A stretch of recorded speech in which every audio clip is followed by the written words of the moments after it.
Two shoes on the shore. A trail of questions left behind. Welcome to Deadly Puzzle. I am your host, Edric Vale. Where are you listening from tonight? Share it below. I always value your words. Now, the mystery awaits. The rain had been steady since morning. Not the sharp kind that rattles against windows, but a fine, patient drizzle that settles into everything, turning pavements slick and dimming the light even at noon. From his corner office at the Quai des Orfèvres, Maigret could see the Seine moving in a slow, stubborn current, its surface the color of pewter. He had the window cracked open despite the damp, so that the smell of the river, mud, moss, and something faintly metallic reached his desk. On the stove in the corner, a pot of coffee murmured. It was the third pot since he'd arrived. He had no particular case pressing him that day, only the usual paperwork, the slow grind of reports and authorizations. A folder lay open in front of him, but he wasn't reading it. He was watching. A pair of gulls drifting over the water before diving in sharp arcs toward the embankment. Somewhere below street level, a barge let out a low horn, the sound traveling up through the damp air like a sigh. The telephone on his desk rang once, twice, and stopped. He glanced at it without moving. Calls often did that in the middle of a wet day, people thinking better of disturbing the police. He poured himself another coffee, black, and let it sit while he reached for his pipe. The tobacco was a little too dry, but it caught easily. The first drawer was warm, earthy, the kind of taste that made him think of Sunday evenings at home with Louise. He was thinking of her now, of the stew she would probably be making against the chill, when there came a knock at the door. It was Inspector Janvier, his coat collar still glistening from the rain. "There's a peculiar one," Janvier said, stepping in. He didn't sit, just stood, shifting the weight from one foot to the other. "Down by the Quai de la Râpée. A pair of shoes found by the river. Men's good leather, still dry." Maigret raised an eyebrow but said nothing. Janvier went on, almost sheepish. Could be nothing, but they were placed neatly, side by side, no footprints leading away. And the concierge from a building nearby swears she saw someone standing there late last night, just standing, staring at the water.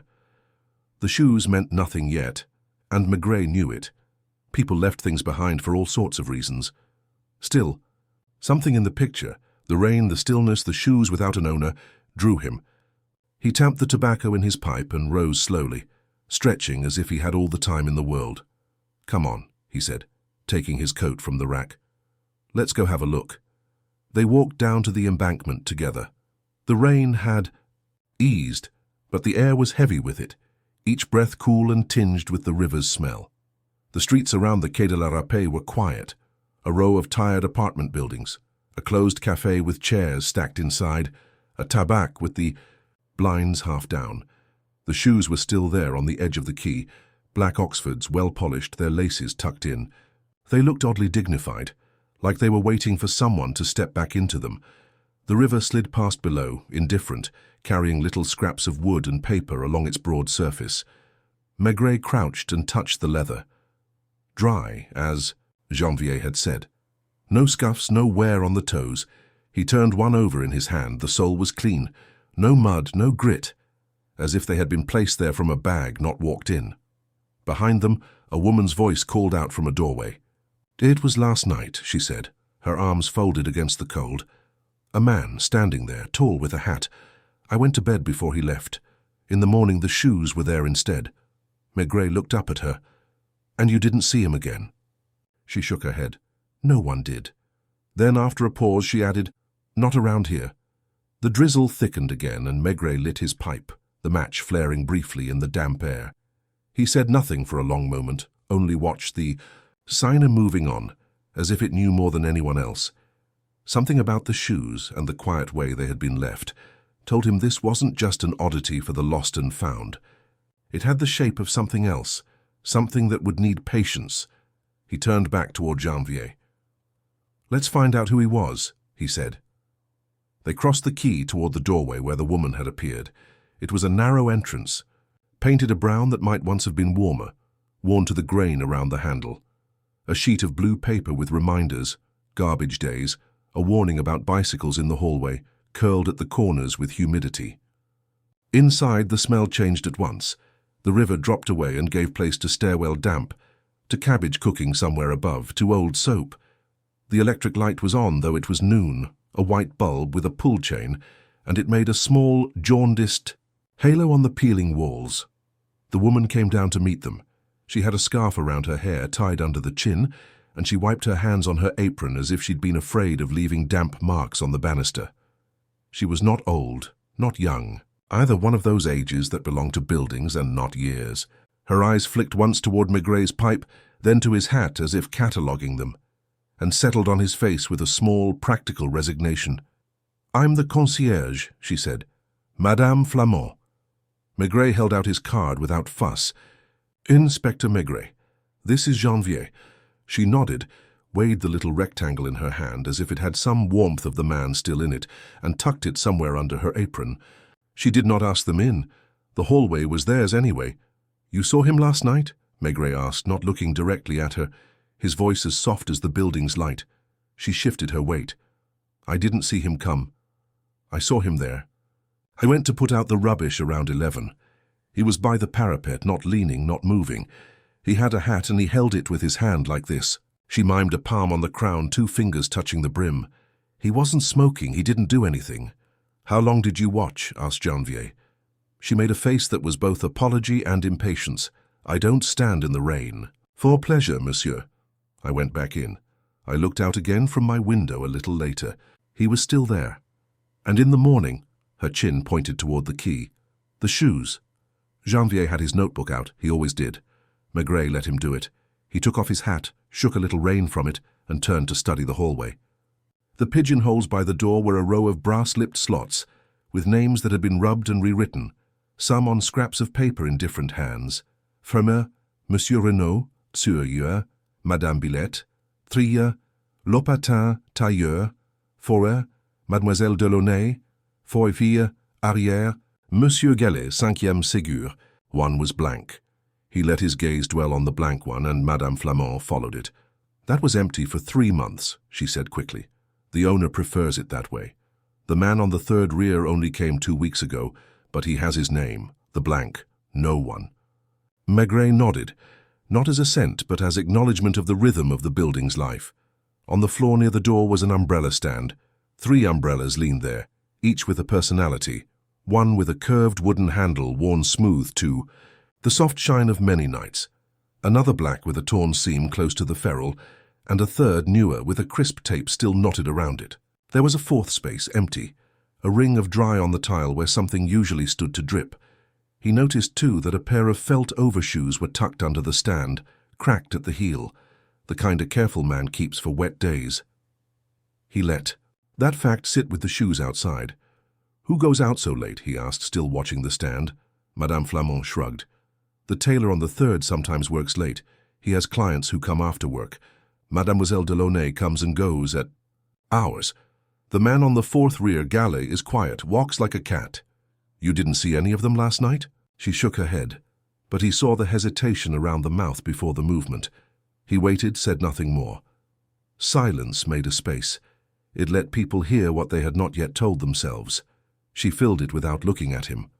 "I heard steps at 10:30. Not the tailor, he has a way of dragging his right foot. Not the girl with the clicking heels. These were plain, a man's. They went down, not up again." "From which floor?" "From the 4th. Could have been the 5th, but the 5th creaks differently." Janvier looked up at the ceiling. The automatic gesture of a man checking the weight of a fact. Maigret tucked his pipe stem between his teeth and let it hang unlit. He felt the small knot of an assumption trying to form and refused it room. The rain set a regular ticking against the glass of the door. "Do you mind if we ask the neighbors?" he said. Madame Flamand was already turning to the stairs. "Better I come," she said. "They don't open to anyone in uniform without an introduction." She went before them, and the stairwell wrapped around them with its faint, sour comfort. On the landing of the 1st floor, she knocked once and then opened without waiting. "Madame Bilette," she called. "Police." A woman in slippers and a cardigan came to the door. The cardigan had bobbles where it had rubbed the countertop for years. Her face was frank and curious. She told them nothing they didn't expect. She had slept badly because of her cough, and had not looked out at the rain. She knew of no one tall with a hat. She had seen the shoes in the morning and thought of old films. She laughed at the thought, and then stopped, as if laughter did not fit with policemen on the landing. Her room smelled of boiled milk. On the second floor, a man with an accountant's forehead and a wisp of moustache said that he had been at his brother-in-law's. He said it quickly, with the little upward glance of a person who offers an alibi unasked. His wife, in the background, nodded too vigorously, biting her lower lip. Maigret noticed the umbrella propped behind their coat stand. Cheap black, recent purchase, with a label from the galleries still tucked. Forgotten? Under the handle strap you went out last night, he observed. Not quite a question. At 6, said the man. Back at... late. He looked at his wife. After midnight. Did you pass the key? Of course. The man made a face. Always wet there. The river, you know. You saw nothing? Shoes? The wife asked suddenly, as if to make it ordinary. I read in the morning. We hadn't asked about shoes, madame, said Maigret mildly. They went up. On the third floor, the tailor Lopetin had a table shoved up near the window, the electric lamp with a shade of stained green, spools like little soldiers around him. He did not rise, only held the needle away from his mouth and peered. I worked late, he said, before any question. The habit is hard to break. The war made me work when there was work. People like me can't say no now. He had clients. 2, he admitted. 1 at 8, a man from the ministry who wanted his sleeves lengthened. 1 later, almost 10, a widow with a skirt. He said widow without malice as a description. He heard someone pass on the stairs near 10:30. Not heavy, he said, not light either. Tall? Asked Janvier as if height could be heard. The tailor pursed his lips. A step that starts before it lands, that's tall, he said, which was not an answer, and yet was one. This one did not hurry. You know when people hurry. They throw. Noise. In the rear flat on the third, Madame Flamant paused with her knuckles against the wood and turned to Maigret. He won't like it. Who? The quiet one. Gallet. The door opened almost at once, as if the man had been standing by it. He was in shirt sleeves, no tie, the air of a person conscious of being observed. His collarbone made 2 neat hollows above the first button. The room behind him had a table with a single place laid and a book open, the way of someone who eats with the page propped against a bottle. On the mantelpiece, a hat sat on its rounder crown to keep its brim flat. The habit of a man who cares about his hats, yes? He said, not hostile, not welcoming. Police, said Maigret. You came down at 10:30. Gallet's eyes flickered, the small muscle where cheek becomes temple twitching like something trying to crawl under the skin. It was not guilt. It was the dislike of a man being told what he had done. I went to smoke, he said after the smallest pause. I don't smoke in my rooms. Madame complains. I don't, said Madame Flamand unexpectedly. I only asked once. Gallet smiled without his eyes. The river is better for smoke. You went to the quay. I walked, yes. Did you see anyone by the parapet? Maigret asked. He kept his voice dull with the dullness of weather and stairwell and years of small questions. Dullness made people fill in the spaces simply to improve the conversation, Gallet thought, or pretended to. No one. It was raining. I don't stay long. Your shoes? Asked Maigret. He let his gaze drop, and in that moment Gallet looked down too reflexively at his own feet, where a pair of brown shoes, carefully shined, sat just inside the threshold. His socks were grey. On a chair nearby, a rag and a small tin of polish lay open. The smell was recent. I keep them, Gallet said, more quickly than he needed to. In good order. I see, said Maigret. They left him with no more than a nod. On the fourth, Mademoiselle Delaunay, the typist, opened her door a crack and held it like that with her flat behind it in shadow. She had a smudge of powder on the right cheek she hadn't blended, a haste that suggested she had been getting ready to go out or had come back late enough to be frightened by the knock. She said she had not seen anything, and her eyes flicked again and again to the shoes of the men at her door, as if such things could accuse her. When she closed the door, Maigret could still smell a faint scent, not expensive, a sweetness that struggled with the stairwell. The fifth-floor man, Segur, was not at home. A note in pencil on a bit of paper was tucked into the frame. Back Thursday. It was Wednesday. The handwriting was thin, like someone who presses too lightly on life. Back in the hall, Maigret stood a long time in front of the pigeonholes. Somewhere above, water ran in pipes, the sound that makes city buildings intimate with each other. Janvier came to him without speaking. He had done this long enough to know that when the chief was in a hallway like this, it was as if he were listening at the chest of the house. "The shoes," Janvier said finally, low. "No mud on the soles, they weren't worn to the spot. He brought them, or someone did." Maigret nodded. He took one of the shoes again from where they had left them on the sill inside for a moment. He turned it over, pried a little at the lining with a thumbnail. There was a tiny oval sticker, the kind cobblers use, faded to a grey wash. He squinted. "Cordonnier Picard," he read. "Rue Parmentier. 74. "Good," said Janvier, relieved to have something that looked like progress. "We can have someone. We will go ourselves," said Maigret quietly. But not yet. Madame Flamant had been watching with a propriety that was almost tenderness. "You'll take them?" she asked. "For a while," said Maigret. He didn't put them in a bag yet, only balanced the pair in one hand the way a man does who has held shoes before for other reasons, for his father once, for himself, looking for polish. Outside, the rain had settled into the day as a fact. He looked through the glass at the river.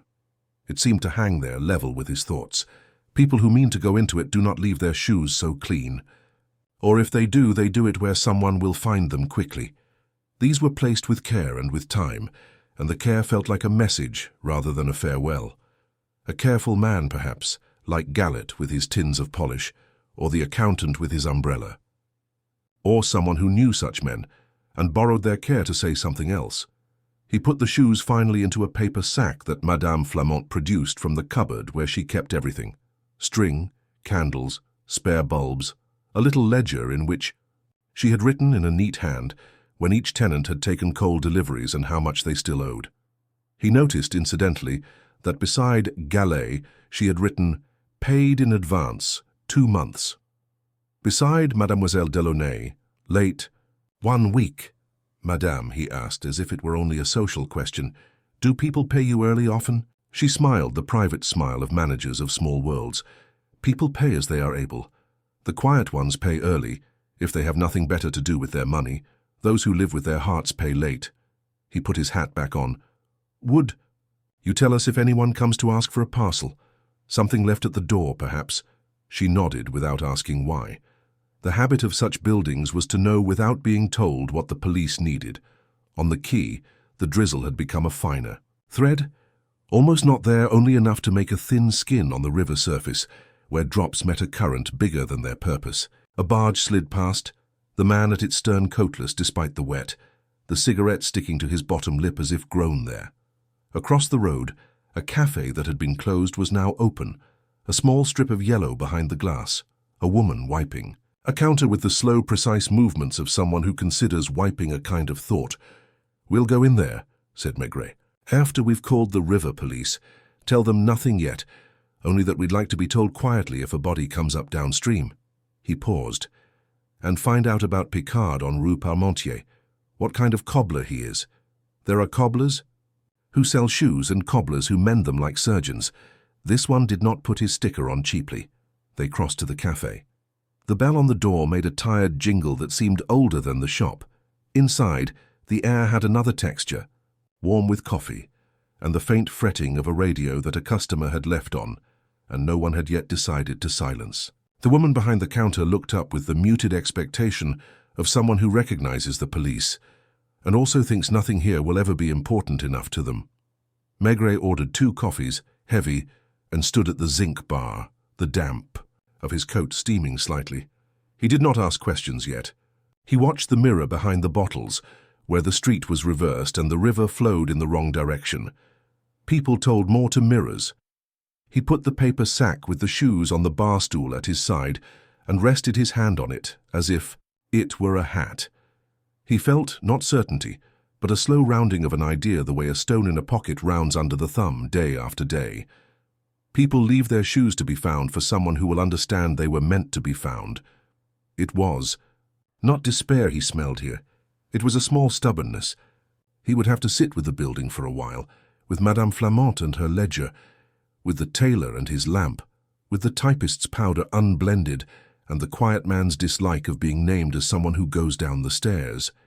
He would have to see which of them would steal glances at the paper sack, or at the river, or at their own feet. When the coffees came, he did not drink at once. The cup warmed his palms. Somewhere along Rue Parmentier, a man named Picard had cut a leather sole to fit another man's life. That, too, would have to be touched in order to warm. The coffee had cooled before Maigret drank it. He had been turning the cup absently between his palms, listening to the small scrape of Janvier's spoon against the saucer and the rain's patient patter on the cafe's awning. Through the mirror behind the bar, the quay lay like a painting.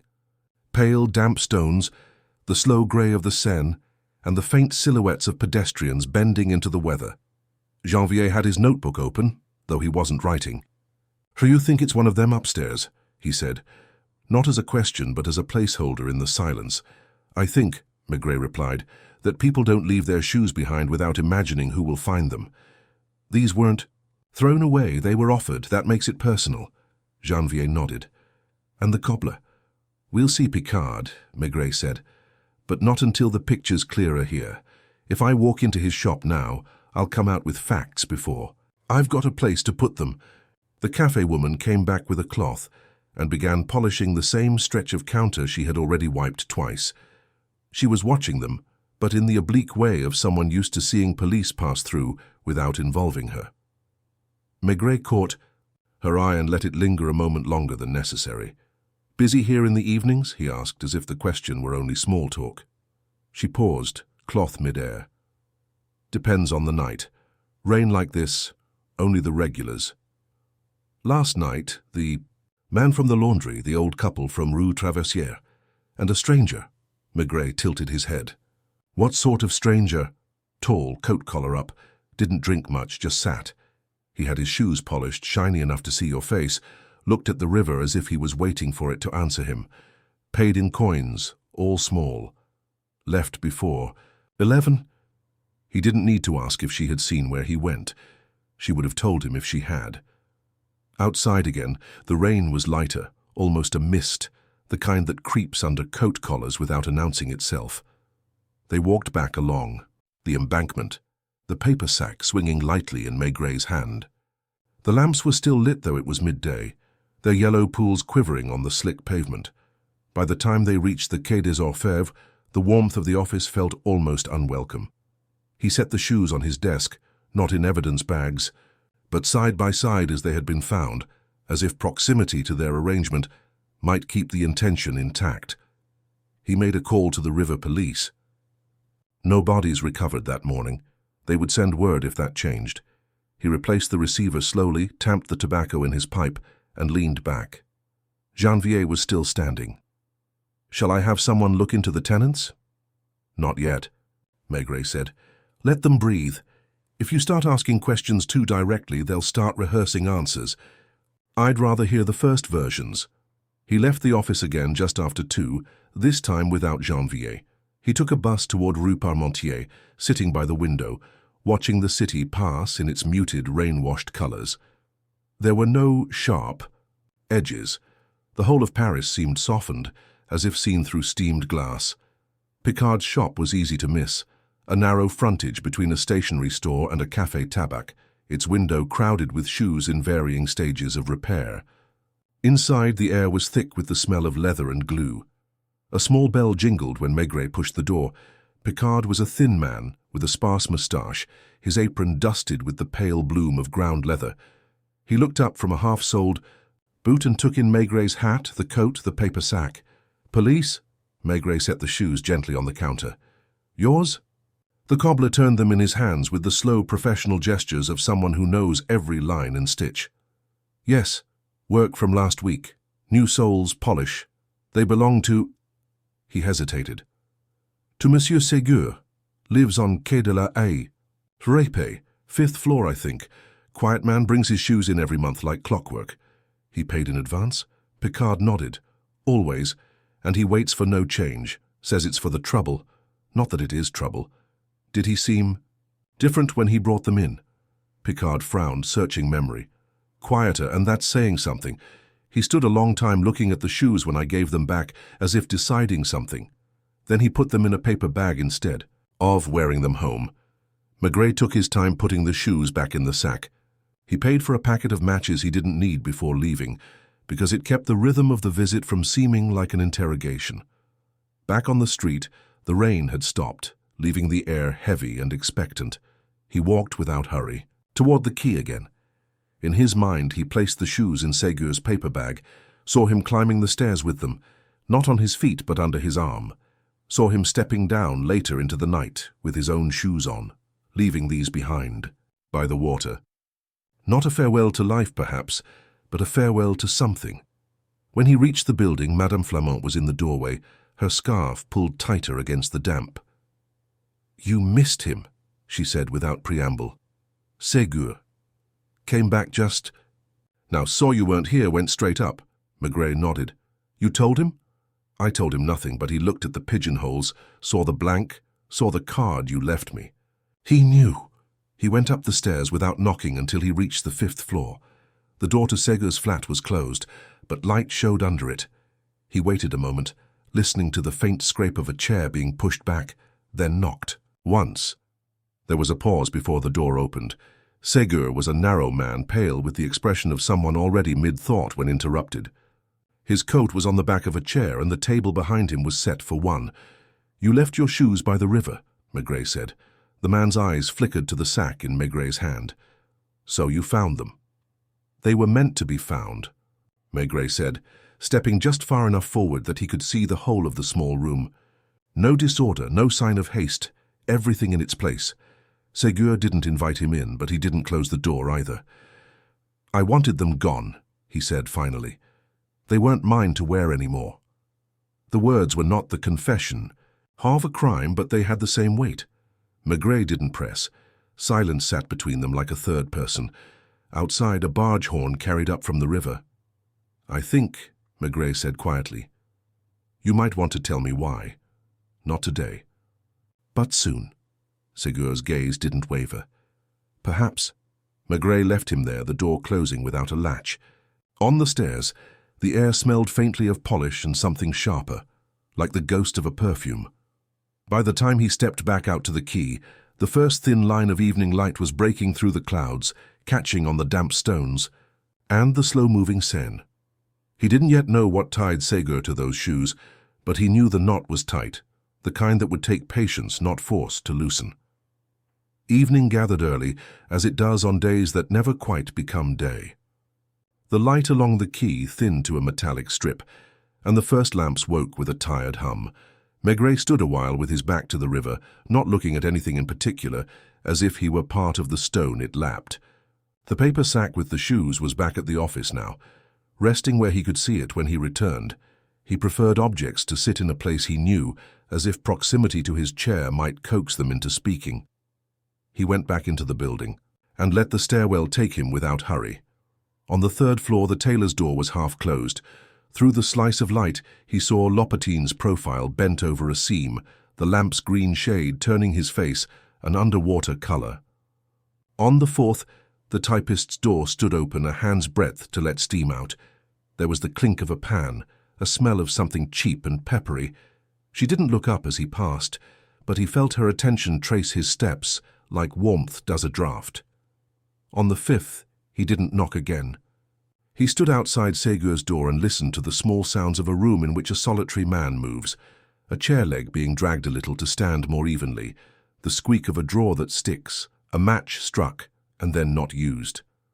When he finally tapped his knuckle against the wood, it was more courtesy than request. This time the door opened on the chain. In the narrow wedge, the pale slice of Ségur's face was unreadable. "Do you work somewhere near?" Maigret asked. "The note on your door made back Thursday, and yet you're here." "I changed my mind," said Ségur. "It happens." "It does," Maigret agreed, as if the conversation had been about the weather. Where will you be tomorrow?" The man's eyes moved a fraction, as if trying to see past Maigret to the stairwell. "Here or not, it isn't a crime to be undecided." "No," said Maigret. "It is sometimes a symptom." The chain slid back and the door closed without. The latch again. The refusal was gentle, almost courteous. He stayed where he was, hearing nothing now but the faint, uneven tick of a clock in the room beyond. He imagined the hands, thin, black, losing a second now and then anxious to make it up. Back on the 4th, Mademoiselle Delaunay had stepped into the landing to shake a rag from her frying pan. She started, hid the rag as if it were indecent. "You cook," he said with a kind of apology, "and the whole house learns your menu." "I can't afford to eat out," she said, a stiffness in her voice that was more about being seen without lipstick than about policemen. The powder smudge from the afternoon had been wiped. Her face was clean, damp from the sink. "Is there news?" "Not yet." He looked at her shoes, cheap leather, wet at the seams. There was a line around her ankle where the strap had dug in. The scent he had noticed earlier, faded now, belonged to her, a small bottle fighting a losing battle against stairwell damp.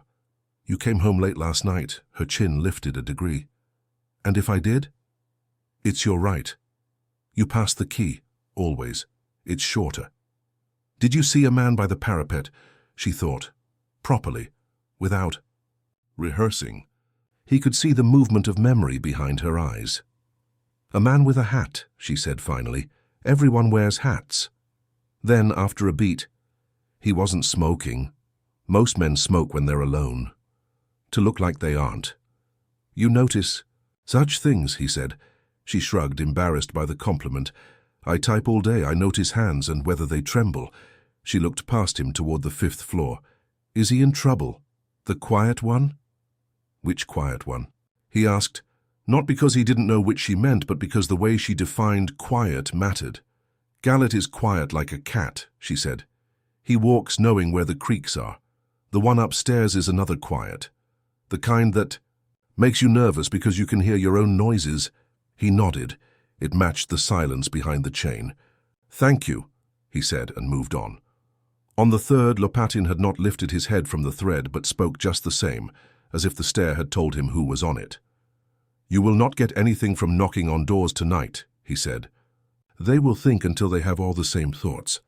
"What do you get from sewing?" Maigret asked, stopping at the half-open line. "Mending isn't thinking," said the tailor. "It's listening to tears." He raised the needle, a small silver punctuation in his fingers. "You still want to know about the widow?" "She came at 10, left before 10:30.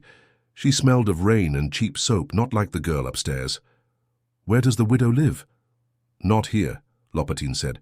"She walks like she shares the rent with silence." He smiled without showing any teeth. "You will see her, or she will want to be seen." The concierge had materialized on the ground floor. People who live in doorways can appear without arriving. She had a bucket and a mop, and used them to make herself seem entirely occupied. "Your 5th-floor man has a visitor sometimes," she said, not looking at him. The mop traced a figure 8 on the tiles. "Not at regular hours. A woman. She leaves by the rear stairs when she can." "Ah," said Maigret in a tone that could have meant many things. "And does your ledger have a line for her?" "I don't charge for stairs," she said dryly, "but I hear when they are used differently. The rear staircase tells me everything. No one hears their own footfall if they believe it's hidden." She wrung the mop slowly. "He pays in advance. That one. Twice now, 3 months at a time. People who expect to be away do that, or people who expect to stop being themselves." He went back out. Night was coming in by layers, one grey laid on another. Across the street, the café was busier by its own small standards. 2 men arguing softly over a horse that would never win, a woman with a parcel that was probably bread. He took the far table, the one that let him see both the door and the mirror without seeming to stare at either. He ordered beer and did not drink it. The glass made a ring on the zinc. He rotated it a quarter turn every few minutes, so the ring would not fix in one place. People who sat near a fixed ring noticed. People who sat near a shifting one forgot it. Galette came in just after 7. He had put a tie on, the knot pulled too tight so that it made his neck look thinner. He ordered Nothing at first, then a pastis he didn't touch. He pretended not to see Maigret, which meant he had. He sat where he could look at the window and thus the river beyond. He held his hat in his lap, brim toward him, thumb stroking the felt as if to smooth a thought. 10 minutes later, Mademoiselle Delaunay slipped in with the self-consciousness of someone who believes she is invisible when she lowers her head. She stood at the counter, her elbows tucked to her ribs to make herself narrower. She did not greet Gallet. He did not greet her. They shared a silence that had the form of recognition without its content. Maigret let the silence sit until it bored them.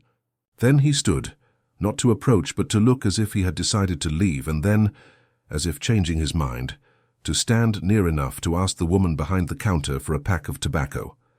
It brought him within the radius of their attention without invading it. "River's high," he said to the woman, as if he were an old man speaking to a weather vane. "It's the rain," she said. "It comes into the café with the customers. It leaves with them too," he said, and let his eye pass over Gallet and Delaunay with equal courtesy, sometimes in their shoes. Gallet's thumb paused on the brim. The girl set her glass down without drinking. He didn't press. He collected his tobacco, returned to his seat and settled as if to roll a cigarette, but didn't. When they had gone, separately with the delicate spacing of people who do not want to be observed together, he paid and crossed to the river, again. The parapet took his elbows as if it had grown there for his weight. The water had more voice now, dull, shouldering its way around a moored barge. In the lamplight it showed the faint ribbing of current over something hidden, a chain perhaps, or a low step no one would see until they slipped. He telephoned the river police from the cafe's back room. The barman handed him the receiver. With the caution of someone offering an animal. No bodies. A coat reported downstream, perhaps carried from far away. A hat too snagged near the Pont d'Austerlitz in the early morning. The hat they had already dried and put aside. It was ordinary, no maker's name left. "Send it up," Maigret said. "No hurry." He replaced the receiver and stood there, a moment, hand on it as if it were alive. It was nearly 8 when he turned his steps toward Boulevard Richard Lenoir. Home had its own weather. On wet nights the hall smelled of wool drying on radiators, and the lift had a sigh in its cables, like a person relieved to be used again. Louise opened before he knocked. She always heard his footstep. "You've eaten?" she asked. The pot on the stove made a soft, affirmative sound of its own. He took off his coat, set his hat carefully on the stand, and went to wash his hands, under water that ran too hot at first, and then cooled obediently. At the table she ladled stew into his bowl and into her own. She watched him in the domestic way that is both concern and inventory, a glance at his shoulders, at the line between his brows, at whether he reached for salt before tasting. "Shoes?" she asked, not as a joke. She had seen the sack when he came in with it earlier and had not asked then. He loved her for her timing. Shoes, he agreed. Left by the river, owned by a man who says they're no longer his. She said, blowing gently on her spoon. People leave shoes when they think they won't need to walk the way they walked, or when they want someone else to walk. In them, he smiled, small. "And who would that be?" "Someone who will notice," she said. "If you left yours at the sink, would I not ask you if your feet were cold? In a building, a concierge asks with her eyes, or a neighbor asks with a curtain." He ate, and the heat of the stew worked its slow chemistry in him. He described the house on the quay, the tailor with his lamp, the typist whose powder did not settle, the 2 kinds of quiet, the hat on Gallet's mantel, the note on the 5th-floor door that did not match the day. "And the widow," Louise said, with the tone of a woman invoking a piece of furniture that had been there all along. "Tailors don't invent widows. They have a way of being what they say. She left at 10:30, he said. There were steps on the stair then that were neither heavy nor light.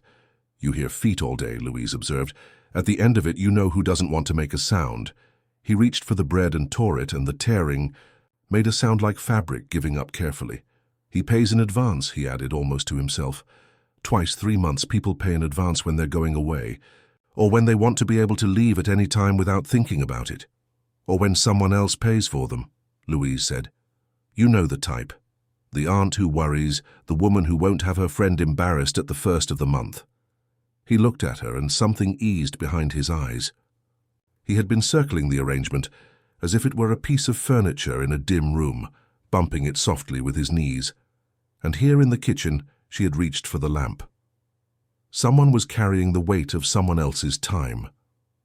A person who left shoes by a river might be making an end of being carried. After dinner in the small sitting room, he stood at the window a moment, watching the boulevard's plane trees drip in the lamplight. Louise, from her chair with her knitting, said without looking up, "You will go back." "I will go back," he echoed. "And not ring this time," she said. "You'll stand where people don't expect listening to be done." He kissed the top of her head, put his coat back on, and let the night close around him again. The air had thinned since earlier. You could almost smell metal in it, like a key turned in a lock. On the quay, the cafe had emptied of its talkers. The building's doorway held its usual square of yellow. Madame Flamande had pulled the inner door too, but it was unlatched. He sat on the bottom stair where the cold comes up from the tiles and waited. There is a way a house breathes when it is settling.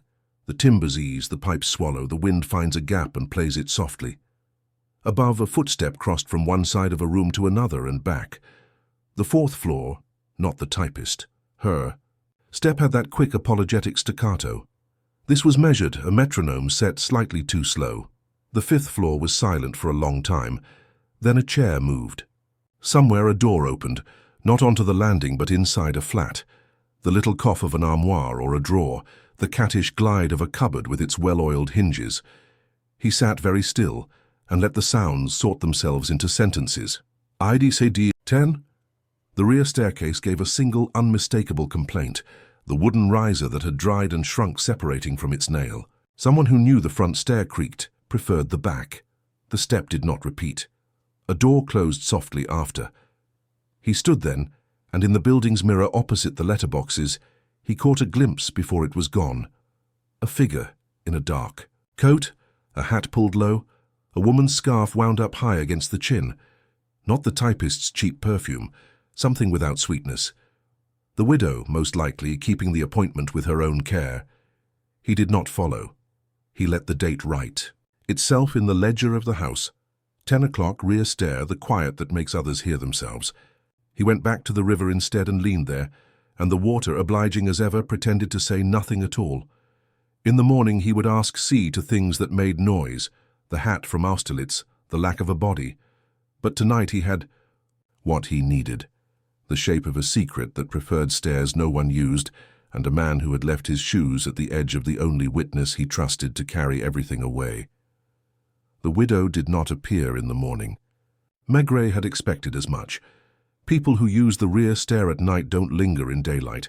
They make themselves part of the building's background, moving in its silences. He arrived at the quay early enough that the mist still clung to the river like a second skin, dulling the outlines of the barges. The damp had settled overnight into the stone, so that the pavement gave back a faint smell of moss and soot when you stepped on it. Madame Flamande was polishing the brass of the letterboxes with a cloth that had seen decades of such work. She didn't look up as he entered. "You're here before the bread," she remarked. "Bread keeps," he said. "People don't." She allowed herself the hint of a smile. "Your man upstairs went out early. No hat, no bag, just his coat buttoned." "Wrong." She smoothed the cloth over the brass again. "That's a man thinking of something else. Did he take the rear stair?" "No." "Front." Doors closed behind him. "Polite as you please." He climbed to the 5th floor and stood outside Ségur's door, though he knew it was empty. A thin draught came from under it, carrying a faint tang of polish. Inside, he could almost imagine the table as he had seen it. One place set, the clock ticking slow. There was a second scent, lighter, like paper that had been stored too long in a drawer with lavender. He tucked the thought away. Down on the 3rd floor, Lopatin's door was ajar. The tailor looked up from a jacket sleeve. "You missed her," he said. Maigret didn't need to ask whom he meant. "Where?" "She passed my door on the rear stair a quarter-hour ago. Walks carefully, that one. Not to be quiet, but to be precise. Someone taught her how to carry herself, like a widow, like a wife who was once watched very closely," Lopatin said. He threaded his needle and bent back to his work. At the office, the shoes were waiting where he had left them. The hat from the Pont d'Austerlitz had arrived in a plain brown box. It was a good felt, dark grey, with the faint line where a ribbon had once been replaced. Inside the band, a small stitched tag bore a single initial in gold. S. It could have been Sega, but the letter was too common to mean much. Still, the hat and the shoes together felt like part of the same gesture. Items cared for, preserved, then relinquished in full view of the river. Janvier came in with a sheet of paper. I checked with the registry. Ségur has no employment. On file for the past year. Before that, clerk in a shipping office, left without notice. Maigret turned the paper over without reading. Any family? None in Paris. An aunt in Angoulême, no contact for 5 years. Neighbours? They know nothing, or they say they don't. The typist admitted seeing him on the quay once late at night, said he looked like he was listening to the river. Maigret relit his pipe. Some people do, it tells them what they want to hear. In the afternoon, he walked the length of the Quai de la Râpée, past warehouses with their doors yawning open to the smell of grain, past the little cafes where dock workers leaned in over glasses of wine. The cobblestones near the water were slick with algae, and the river's edge left a faint line where the night's high water had reached. Near the spot where the shoes had been left, he paused. The parapet was cool under his hand. From here, you could see the Pont d'Austerlitz. Upstream and beyond it, the place where the hat had been found. If someone had stood here with both items, it would have been easy to let the hat go first, watch it drift, then step away and leave the shoes behind. Easy and deliberate. When he returned to the building, the concierge was in her small loge, writing in her ledger. She closed it slowly as he approached. "Anyone unusual today?" he asked. "Only you," she said. Then, after a pause, "The girl from the 4th came down twice, each time to the cafe. The second time she came back with a newspaper. She doesn't usually buy one. Was she looking for something?" She was looking not to look upstairs. He went to the cafe. Mademoiselle Delaunay was at the counter with a coffee gone cold, the newspaper folded to the classifieds. She straightened when she saw him, as if she'd been caught at something private. "Looking for work?" he asked mildly. "Always. Typing pays what it pays." "Did you know the man upstairs lost his job?" "A year ago." Her mouth twisted. "I knew he didn't leave the house much except at night." "And the woman who comes by the rear stair?" For the first time she met his eyes without flinching. "She's not from here. I've seen her before near the Pont de Sully. She walks like she's late for something that doesn't matter. Does she come for him?" "I don't ask," she said, but there was a flicker in her expression that told him she had wondered. Back at the quay, the air had shifted. A wind from the west had ruffled the surface of the river, breaking it into small, restless patterns. He stood watching until a barge passed, low in the water, its wake pushing against the stone wall. The river would keep its own counsel. People were different. They left edges for him to find. At dusk he returned to the building and took up his place again on the bottom stair. The house's breathing was different tonight, fewer creaks, more water in the pipes. At 9, the front door opened softly. Footsteps ascended, unhurried. A pause on the 4th floor, then a continuation to the 5th. 10 minutes later, the rear stair gave its familiar complaint. A shadow slid across the hall at ground level. The widow again, her scarf wound high, carrying nothing. She didn't see him in the dimness. He waited until the door had closed behind her before going up. Ségur's door was ajar. He knocked once, then stepped inside. The room was much as before, but the table was bare, the place setting gone. On the chair by the window, the hat from the river rested as if it had been there all along. Beside it, a pair of gloves lay neatly folded. "You went to some trouble," Maigret said. Ségur looked up from his seat. "Not enough, it seems." "Who is she?" "No one you need to trouble," he said quietly. "She came to take something back. I gave it to her."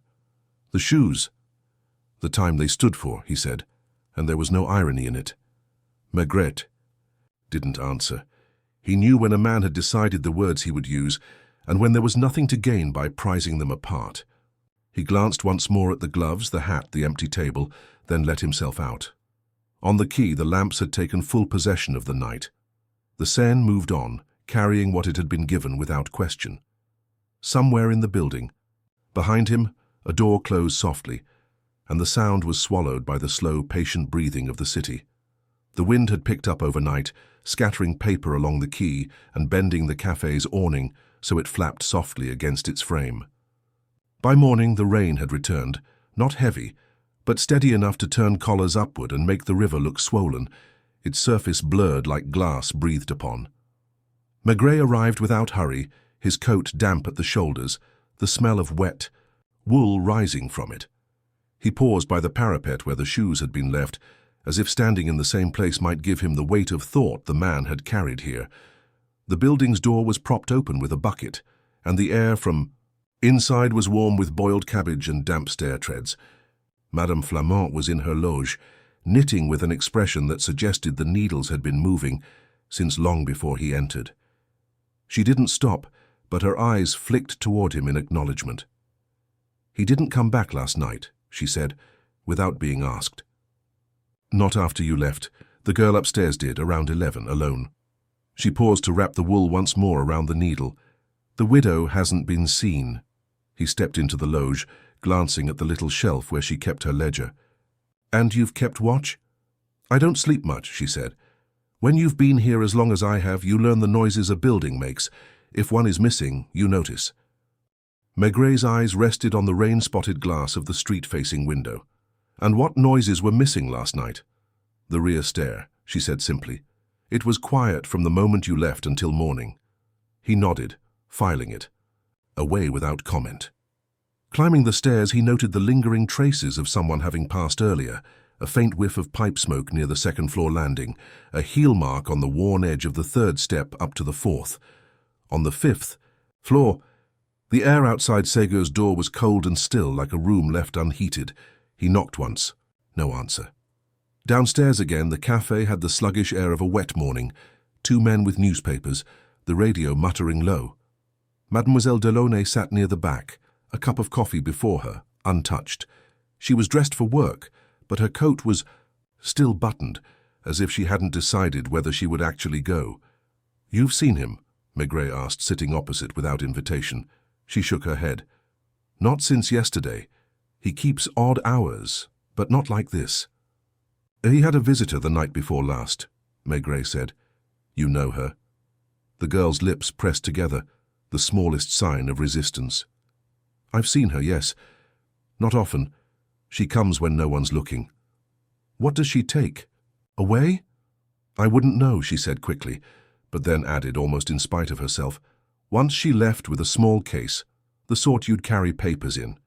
He stirred his coffee slowly, watching her over the rim of the cup. "And what do you suppose those papers were?" Her eyes slid away to the rain streaking the window. "Not mine to suppose," she murmured. But the way she kept her coat buttoned told him she was uneasy, and unease had its own uses. Leaving. Her there, he walked toward Rue Parmentier. Picard the cobbler was bent over his counter, oiling a pair of boots. He looked up as Maigret entered. "The man you asked about, Segur, came to me yesterday," Picard said without preamble. "Brought an old pair of shoes, the kind you don't wear unless you're going somewhere rough. He didn't say what for, and I didn't ask, but he paid me to work quickly." "Where was he going?" Picard shrugged. His eyes were far off, like he'd already left even while he was here. Back at the office, Janvier had a sheet of telegram paper in his hand. "From Angoulême," he said. "The aunt. She hadn't heard from him in years, but she remembers a woman. Not the typist. This one worked in the same shipping office. They were close until she married someone else. The husband died last winter." Maigret lit his pipe, drawing the smoke in deep. "And she's come back for something. Not money. He hasn't got any. Not romance, and he's not that sort. So, what?" Janvier tapped the paper. "The aunt thinks there was trouble at the office before he left. Missing files, a quiet dismissal. No scandal, but enough to send him away." The rain kept up through the afternoon. A thin, insistent curtain. Maigret returned to the quay as the light began to fade. In the yellow glow from the cafe window, he saw the typist leave, her collar up, heading toward the bridge. He followed, at a distance. She crossed to the far side, where the wind off the water cut sharper, and turned down a narrow side street. At the corner, a figure waited, a woman in a dark coat, scarf wound high. The widow. They spoke briefly, their heads close. Then the widow handed over something small wrapped in brown paper. The typist slipped it into her bag without looking inside. They parted without touching, each heading a different way. Maigret didn't follow either of them. He had no need. Whatever the parcel contained, it was part of the exchange that had begun with a pair of shoes by the river and a hat carried downstream. Each gesture was a piece of a conversation they didn't want overheard.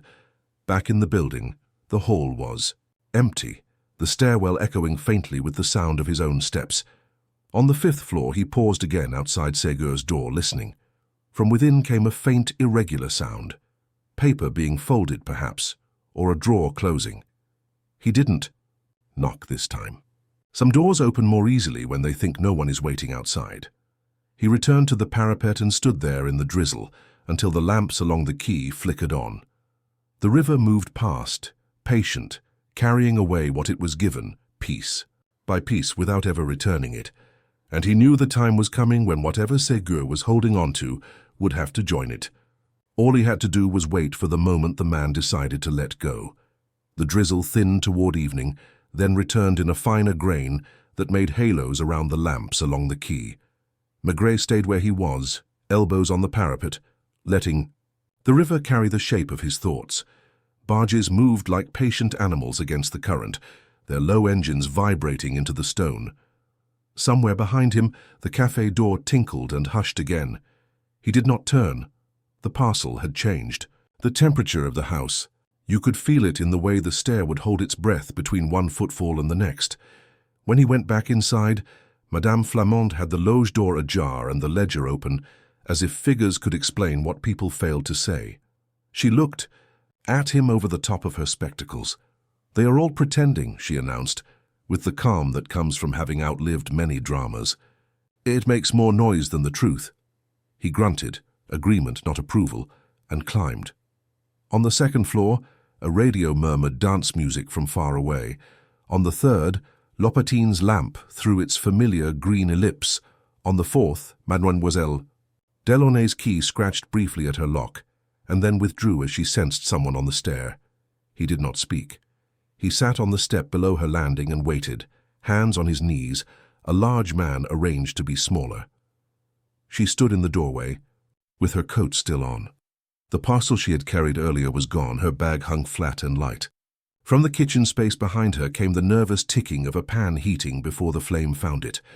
"You followed me," she said at last, not accusing, only placing the piece on the table so the next piece could touch it. "I followed the river," he said. "It led past you." "Is it a crime?" she asked, and her mouth tried to be iron but was only young.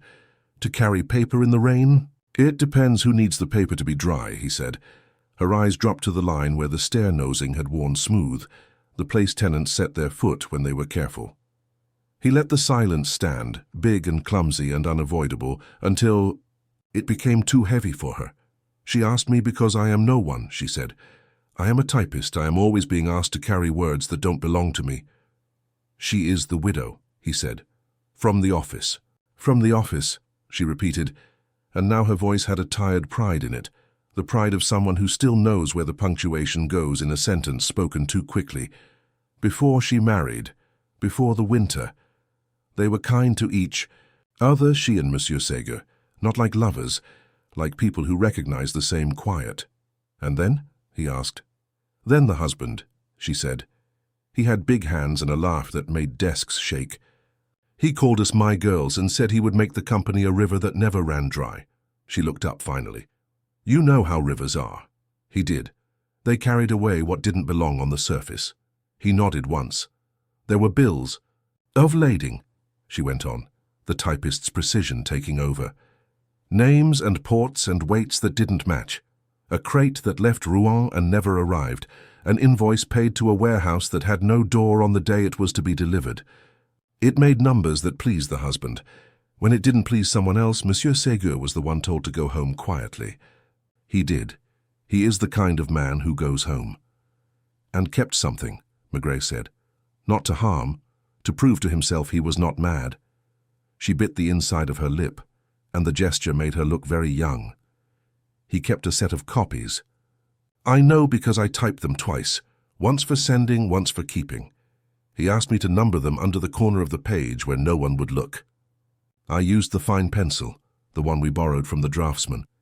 You can still see the dents if the light comes sideways. Where are they now? She didn't answer. The house breathed. A door shut above, lightly, the 5th floor. He had the sense of a game played in a small room with no words and many eyes. She brought me a key, Mademoiselle Delaunay said at last. Not to his door, to a locker, the kind in a station where the air tastes of iron and coffee. She said I should fetch an envelope and take it to the river if he would not give it to her. She said the river would make it all simple again. And did you fetch it? Yes. And did you take it to the river? She looked away.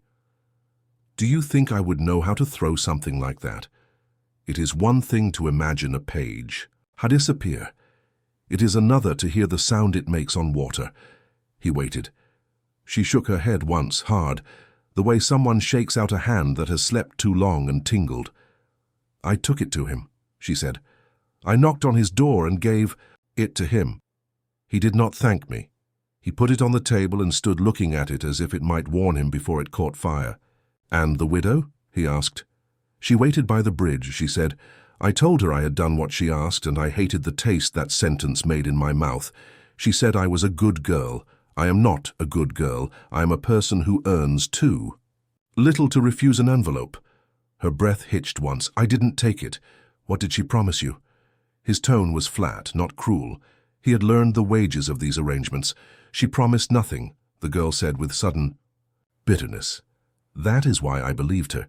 People who promise money look at your hands. She looked at my shoes and asked if they pinched. He rose slowly, like a man careful of a bad knee. You'll go to work tomorrow, he said.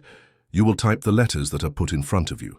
If anyone asks, you will say that the rear stair creaks on the 3rd riser when you are carrying a lie. She blinked, and a small involuntary laugh broke free, the sound a kettle makes when it has not yet decided to boil. Is that an order? It is a kindness, he said, and tipped his hat to her as if she were a lady in a doorway, and not a girl with powder that never settled right. He left her there, the pan ticking in the dark behind her, and climbed. On the 5th floor he did not knock. He let his knuckles rest against the wood as if feeling a pulse. The door opened after a delay that belonged to a man undoing an inner conversation rather than a chain. Ségur stood aside automatically. Politeness has muscles of its own. The room had changed in small ways. The table was set again, with 2 glasses this time. The brown paper parcel unwrapped lay flat, a sheaf of papers turned face down. Beside them, a ticket, not used, for a train south. On the chair by the window, the gloves lay exactly. As before, palm to palm. You meant to leave, Maigret said. I still might, Ségur replied, as if discussing the weather in another country. He looked older by a week and younger by a decade. Do you know what is in those pages, Inspector? They are mistakes with names attached. Whose names? Names of people who would go home if anyone asked them to, he said. The kind. Who sign because a larger voice says a signature is just ink. He looked at his hands. My name is under everything. And hers? Maigret asked. She wants them back because she thinks her husband is in the ink, he said gently. She isn't wrong. He is in there the way a river is in the smell of a key when it hasn't rained for 3 days. But if I drown him now, I drown myself. It is very simple and it is very stupid. There was no triumph in him, only exhaustion. Maigret went to the window and looked down. The lamps made chaplets of light along the parapet. The river lifted them and let them fall. He remembered Louise telling him that people leave their shoes when they no longer intend to walk the same way. He turned back. You left yours because you wanted the river to carry a story that no longer fit your feet, he said. But rivers carry stories to places where other people stand with nets. Ségur's mouth quirked. Is that a warning? It is a description, said Maigret. Warnings come with shouting. A soft sound in the hall turned both their heads, not a knock, a breath. The door was still ajar. In the wedge of darkness beyond, a shape resolved, scarf high, coat dark, the widow's eyes large and tired above the wool. She did not step in. She looked at the papers on the table the way a mother looks at a cot when the child is away. "You have them," she said to Segur, and the relief in her voice made a small warmth and then went away, ashamed of itself. "I have them," he agreed. "You will give them to me," she said, as if caution belonged to another evening. He did not answer. His gaze had slid past her to the stair behind. Footsteps came up, hesitant and then firmer. Madame Flamant, not to intrude but to pass, or to show that passing was possible. The widow stepped inside at last, one pace, then stopped as if a string had been drawn across the floor. "What do you think they will do to the dead?" she said, almost conversationally to Maigret. "Those papers, will they change the weight of him where he lies?"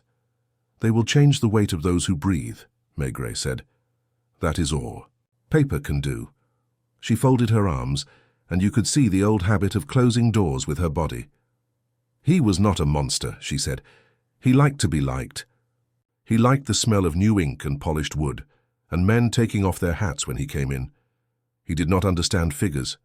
He understood movement." "And he moved money," Maigret said without rancor. "He moved responsibility." She corrected. "On to the ones who would not complain.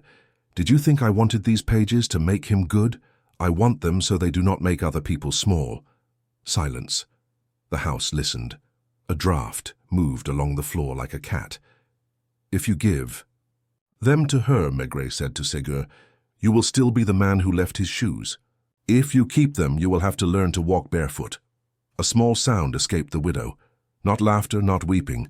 A little exhalation of a person who recognizes the sentence she will live under. She reached into her coat and took out a key. She placed it on the table beside the ticket. "For the locker," she said. "There is a second envelope. I left it there because I didn't trust myself not to do something stupid. If you want the rest, take it. If you don't, the rain will have it by morning." She looked at the glasses, too, and her gaze softened in spite of everything. "I used to pour him one at this hour," she said, almost smiling at the old choreography of hands and bottle. Then she wrapped her scarf more tightly and went out, passing Madame Flamant on the landing with a nod like neighbors who have exchanged salt and never shared a word. When she had gone, the room felt larger. Segur sat, then stood, then sat again. He touched the corner of the top sheet without turning it. "I wore the rough shoes," he said, as if remembering his own feet for the first time. "They hurt. I thought that was the point." "You can change them," Maigret said. He did not mean shoes. He left them there, man and papers and a ticket south, and went down. At the bottom, Madame Flamant had set her mop to lean against the umbrella stand, its strands leaving a small, wet kiss. On the tiles, "She has a good back," the concierge said, apropos of nothing. "A person who has carried too much without bending." "And he?" asked Maigret. "He will bend," she said. "Perhaps that is better than breaking." Outside, the river had taken on that curious nighttime light that makes it look higher than it is. Maigret lit his pipe under the lee of the doorway and let the first draw warm the cold in his chest. He had not arrested anyone. He had not even raised his voice, but something had shifted the way furniture shifts in a familiar room when a person dies or returns. Tomorrow there would be the station locker, the envelope, the numbers that names drag with them. Tonight there was the knowledge that people were choosing what to keep dry and what to give to the water. He walked to the parapet and leaned on it, again in the place where a pair of shoes had once stood neatly, saying without words that their owner intended to step differently now. The rain was very fine. It powder-coated the felt of his hat. He closed his eyes and listened to the river until it ran like breath. The key was heavier than it looked. He had slipped it into his pocket the night before without thinking. The way a man sets down his hat in a familiar place and later cannot say when his hand let go. In the morning the cold had a metallic taste, and the streets around the Gare de Lyon were still rubbing sleep out of their eyes. Porters in blue jackets hosed the floor of the concourse. Their arcs of water made dark fans on the tiles. The smell was iron, coffee, and yesterday's newspapers. He didn't hurry. He stood a moment under the big clock, watching the minute hand decide to move. The lockers were along a side corridor, lit badly, as if someone had meant to save electricity by encouraging the light to learn patience. His footfalls went ahead of him and came back. He found the number easily. The hand remembers better than the head. The key turned with a small dry click. Inside was a brown envelope sealed with the kind of string buttons you find on office files, a little too formal for a station. It had been wrapped carefully, 2 turns, not 1, the twine flattened, under a thumbnail at the corner. He placed it under his arm and closed the locker again, not for secrecy, for courtesy. On his way out, he bought a coffee from a bar with a zinc counter and stood there long enough to taste bitterness settle and soften. Back in his office, he didn't open the envelope at once. He set it beside the shoes on his desk and sat looking at the 2 objects as if they were people waiting their turn. The hat from Austerlitz lay in its box, dark felt against plain cardboard. Janvier came in, saw the arrangement and didn't smile. "You've been to the station," he said. "I've been to the station," said Maigret. "Do you want me to—" "No," he said gently. "You make notes when things want to be remembered. This wants to be listened to." He undid the string. The papers were onion skin, thin as breath, with that faint grey shimmer carbons take when they've held too much of someone else's touch. In the corner where the typist had said, fine pencil numbers pressed the paper with the quiet obstinacy of a stamp that refuses to leave. He read without moving his lips. Bills of lading, names of ships, tonnage that rose and then fell, and then rose again with too much regularity to be chance. An invoice signed by a hand that liked its loops, and another by a hand that distrusted itself and made up for it with pressure. Halfway down the stack, there were 2 letters in a different paper. Soft, not onion skin, a cream that took ink more willingly. One addressed to no one and everyone, the other addressed in a small hand to M. The first was not dated, the second carried the winter's month.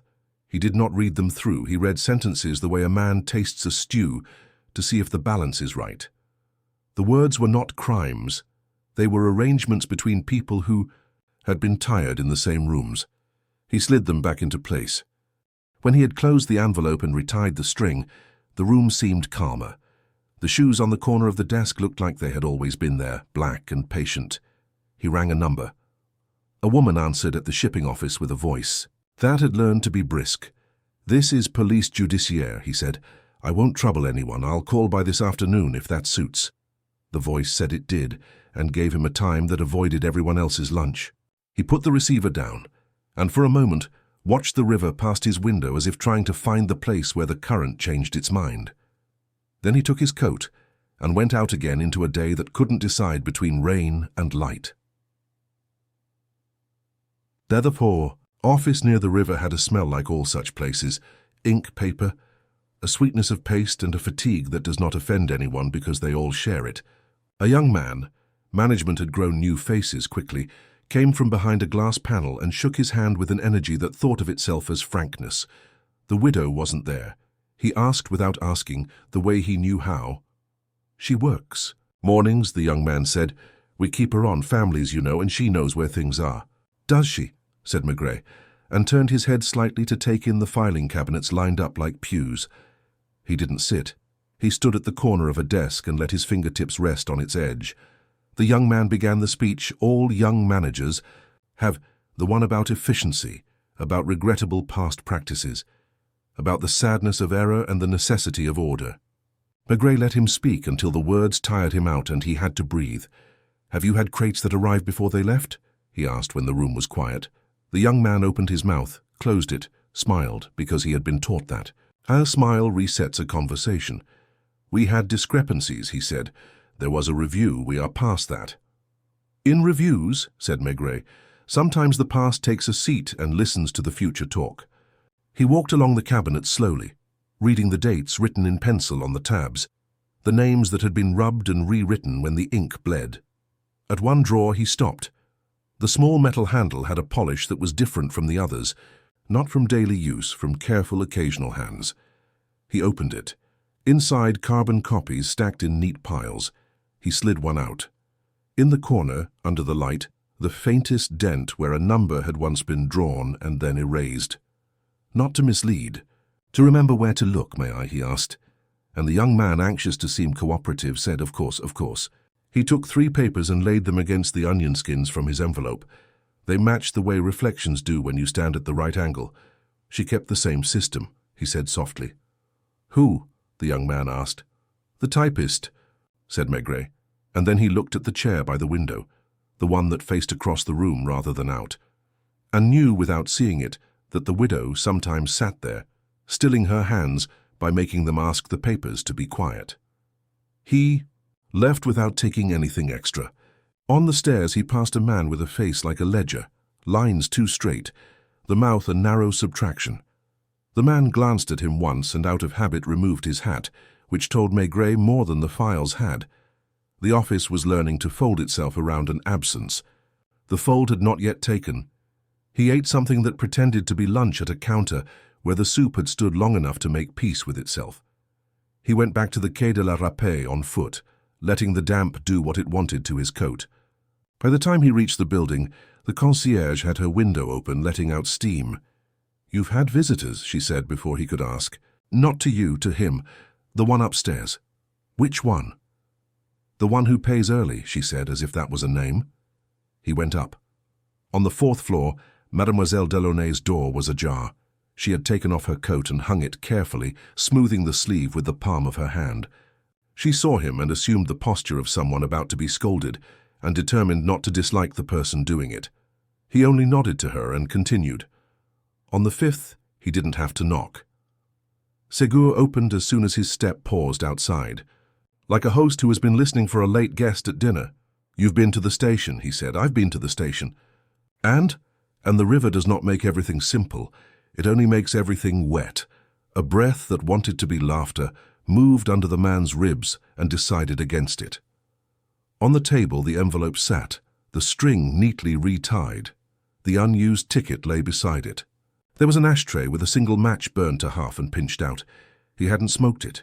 He'd watched it live and then chosen to remove its life. "She came," Ségur said. "This afternoon. Not the widow. A man from the office. The new one. He said it would be better for everyone if I forgot my old grievances. He said the company had no interest in revisiting paperwork from a sad period." "And did you forget?" asked Maigret. "I remembered," he said simply, and his gaze slid to the envelope the way a man's gaze slides to the photograph of his younger self when he doesn't want to be vain. "You see, I had thought I was keeping those papers to hurt someone who had not known I was alive. But when he stood here and used the word everyone, I understood that everyone meant no one with a voice. I am a man with no voice. You have one. That is why I opened the door."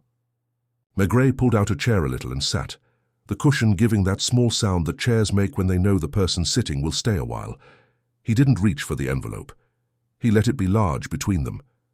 "She gave you the key," he said. "She left it on the table," he corrected. "There is a difference. I grew up with people who think a gift is a debt. She thinks a debt is a kindness. Both are heavy."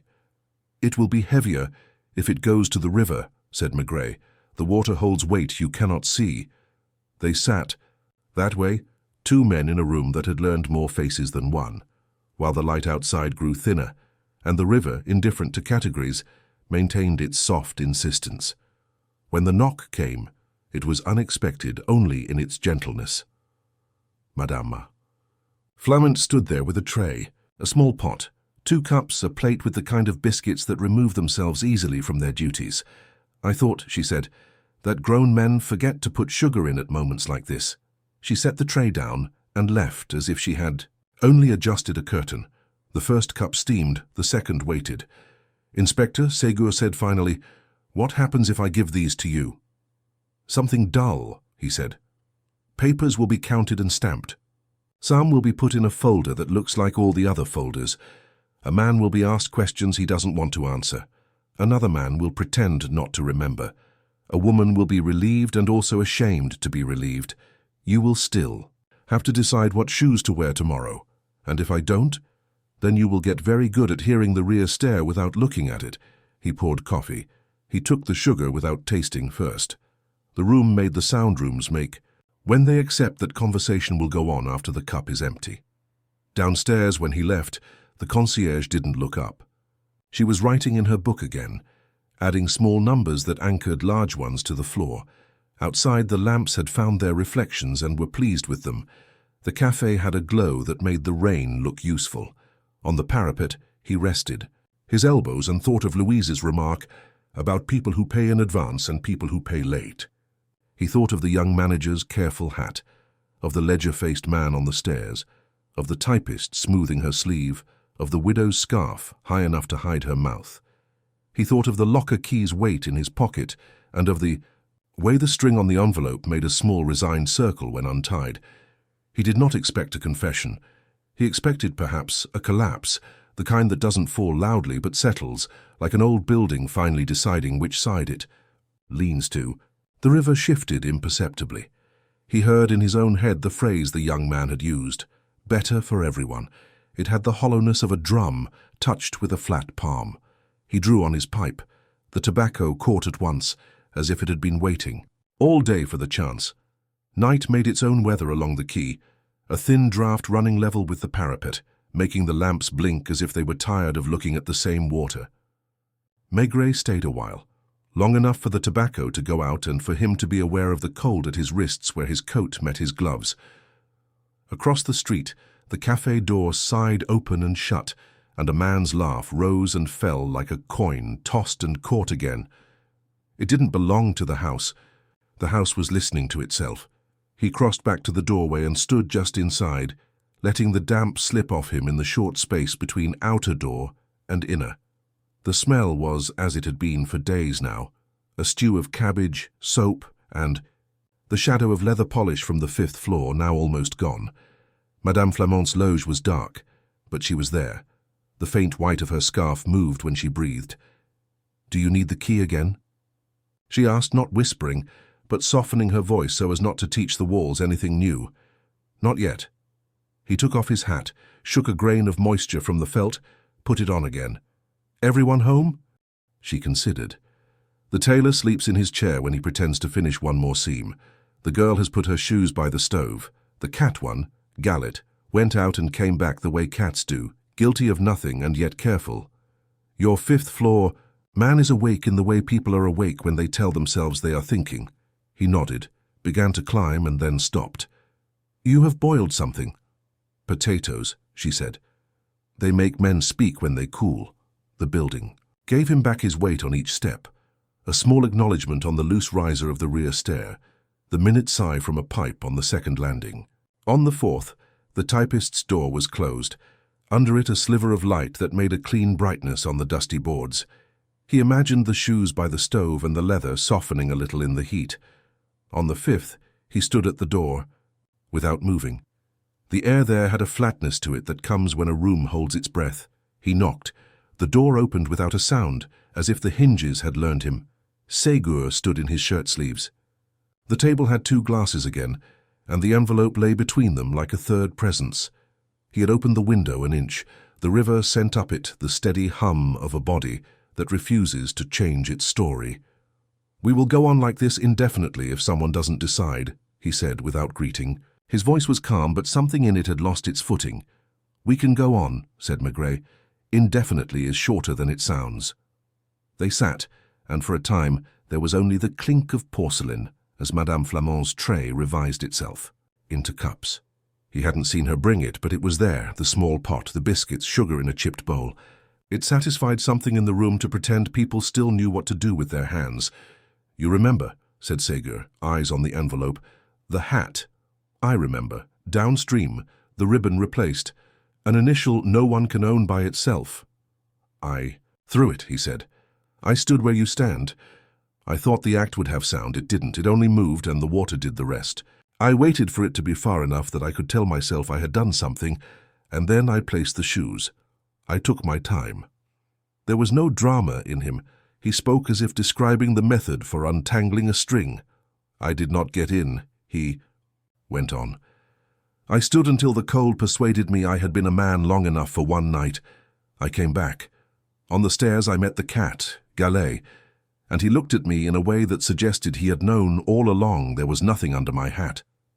Maigret neither pitied nor approved. He allowed the fact to sit among the others, a chair pulled up to a table. "You left the shoes," he said. "For the river, for the concierge, for someone. For anyone who would understand there had been a decision," he said, and for the first time his gaze rose and stayed on Maigret's face. "It wasn't about death. It was about the part. of me that signed on lines and brought my stamp when asked. I wanted to leave that at the parapet. I thought if I made a small ceremony, I could be someone who did not need to wear the same leather to the end. They have that shape, Maigret said, and he thought of Louise saying that people leave their shoes when they no longer intend to walk the same way. And the papers? They make the ceremony matter, he said. Otherwise, I have only littered the city with my pretense. A footfall paused outside the door. Not a knock, a pausing. Then the quiet scrape of cloth against wood. The widow, or the girl, or the catman, or the building itself listening under its paint. He let it pass. She came again, he said after a moment. The widow in the afternoon. She did not come in. She stood where you stand and asked if I had decided. I told her yes. She said thank you in a voice that belonged to a younger woman. Then she told me something I did not expect. He touched the corner of the envelope with his forefinger. She told me there is a letter addressed to me among these, from her husband. He wrote it the week he died. He did not push it toward Maigret. He neither guarded it nor offered it. He kept his finger where it was, as if he could feel the words through the paper. I thought for a long time that I had kept these out of cowardice, he continued, to hold something that had my name on it so I could say I had not dreamed my days. But the letter, if it is what she says, makes me wonder whether I have been keeping a weight that belongs to someone else. What would you like me to do? Asked Maigret, the question so simple that it felt indecent. I would like you to sit there while I make up my mind, he said. I have discovered that I am brave only in the presence of someone who will not congratulate me. They sat. The building ticked. Somewhere a bottle settled against another in a cupboard. Outside a barge muttered. In the middle of such small noises, a man's life can turn on a hinge. After a time, footsteps came from above and below, the kind that mean nothing until they mean everything. There was a knock then, not at their door, but at the girls', on the fourth. A man's voice, bright and courteous in the way that expends more effort than it wants you to notice. The ledger-faced man from the office. He had the new manager with him. You could hear a second smile in the pauses. Maigret didn't move. He did not care about the words being spoken below. He cared about the impulse that had decided to bring them here, the impulse that wants to tidy the world by making others fold their edges in. The polite voice lifted. Mademoiselle, we'd like to ask you about some copies you may have made once. The voice trailed, changed its angle. No, there's nothing to worry about. It's only that... A third sound entered then. Not a voice. The rear stair's dry complaint. The single loose riser, as if the building itself remembered what it had been asked not to remember. The ledger-faced man stopped speaking. The new manager tried to rescue the tone and only made a small hole under the words. In the quiet that followed, Maigret looked at Ségur's hands. They were not trembling. They were steady in that new way hands have when they have stopped pretending not to shake. He lifted the string, undid it, took out the sheaf and found midway the envelope with his name in a hand. He recognized from ink more than from life. He didn't open it. He handed the whole to Maigret. Take them, he said, without ceremony. Because if I hold them another night, I will begin to think of myself as the kind of man who holds things, and I would like to see what it is to be the kind who lets go. He sat back then, the way someone sits when a coat that has always pinched has finally been altered. He looked older and younger again. The room, deprived of its third presence, made a small sound as it rebalanced. Shall I read his letter? Asked Maigret almost idly. Not now, said Ségur. If he wrote to me, he meant me to choose when to hear him. There was a shuffle on the landing. The ledger-faced man's smile had begun to stiffen. You could hear it creak when he turned. It toward a different face. Madame Flamand's voice, pleasant, without an ounce of warmth, inquired whether Monsieur would prefer to continue their conversation at the café, as the building was tired. The new manager tried to charm her. It is difficult to charm a woman who knows how much you owe for coal. They withdrew. The stairs restored themselves to their ordinary noises, the sound of a heel choosing where to land, the soft, domestic exhale of a door that closes on the first try. After a minute, there was a knock on the fifth again, this time small and tentative. A question mark tapped in wood. Mademoiselle Delaunay, without her coat, a plain cardigan, The powder evenly settled for once stood in the frame. "They came to ask me to remember forgetting," she said. "I told them I don't do that." She looked from one to the other, and seeing the envelope gone from the table, she let her shoulders drop a fraction, as if a music had resolved at last to the chord she had been holding breath for. "You'll go to work tomorrow," Maigret said, repeating himself as if practice would make it truer. "I will go," she said, "and I will type, but not for them." "So you will type for the state," said Maigret with a small dry humour that hardly moved the air. "It isn't better, it is different." She smiled, the weakest kind of smile and therefore the most honest. "If there is a letter for him," she said, nodding at Ségur, "he should read it while his tea is still warm." She went. They were two again. The envelope lay heavy now in Maigret's coat. He rose. "I'll be in my office in the morning," he said. "You can come, or not. If you don't, I will send for you, but slowly. Slowly is kind," said Ségur. He took up one of the glasses and put it down again without drinking. "Do you think," he asked, not looking at him, "that when people talk about everyone, they ever mean me?" Maigret put his hat on. "Only when they need a silence to hide something in." He went down, and this time he didn't hurry. On the fourth, the girl's door was closed.